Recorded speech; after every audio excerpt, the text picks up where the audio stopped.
الحمد لله رب العالمين والعاقبة للمتقين الصلاة والسلام على سيد الأنبياء والمرسلين أما بعد فأعوذ بالله من الشيطان الرجيم بسم الله الرحمن الرحيم إن الله وملائكته يصلون على النبي يا أيها الذين آمنوا صلوا عليه وسلموا تسليما الصلاة والسلام عليك يا رسول الله وعلى آلك وأصحابك یا حبیب اللہ۔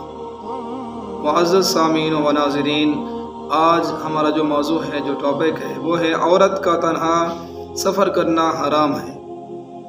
حضرت ابو ہریرہ رضی اللہ تعالی عنہ سے مروی ہے، رسول اللہ صلی اللہ تعالی علیہ وسلم نے ارشاد فرمایا، اللہ تعالی اور قیامت پر ایمان رکھنے والی کسی عورت کے لیے جائز نہیں کہ وہ محرم کے بغیر ایک دن رات کی مسافت کا سفر کرے۔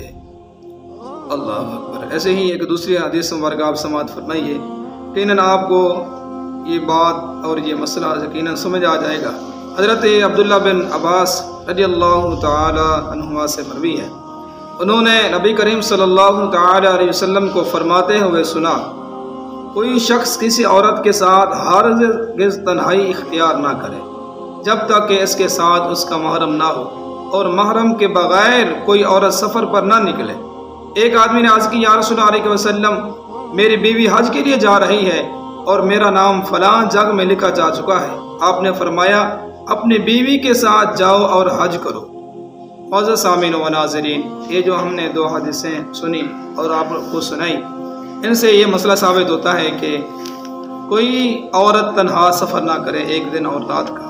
اور حج پہ جانے والے جو عورتیں ہیں، وہ جب ٹکٹ لگواتی ہیں تو وہاں پہ غیر محرم کا نام لکھوا کے خانہ پوری کرنے کے لیے حج کے لیے چلی جاتی ہیں۔ اس کے لیے آقا کریم علیہ السلام نے منع فرمایا۔ دیکھیے، صحابی رسول نے اللہ کے حبیب علیہ السلام سے عرض کی، یا رسول اللہ علیہ وسلم، فلاں فلاں جنگ میں میرا نام لکھا جا چکا ہے، یا رسول اللہ علیہ وسلم، میری بیوی حج پہ جا رہی ہے۔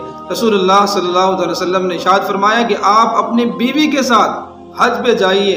اللہ کے حبیب علیہ السلام نے اس کو جنگ سے منع فرمایا کہ دیکھیں کہ ہمارے کو ایسی خاص کوئی ضرورت بھی نہیں ہوتی، اس کی باوجود بھی ہم اپنی بیوی کو یا اپنے کسی خاندان میں سے کسی عورت کو کسی غیر محرم کے ساتھ بھیج دیتے ہیں۔ ایسا ہمیں ہرگز نہیں کرنا چاہیے، اور کسی عورت کو یہ بھی جائز نہیں کہ وہ اکیلا سفر کرے۔ اس کے لیے حضور علیہ السلام نے ارشاد فرمایا، اس کا اکیلا سفر کرنا حرام ہے۔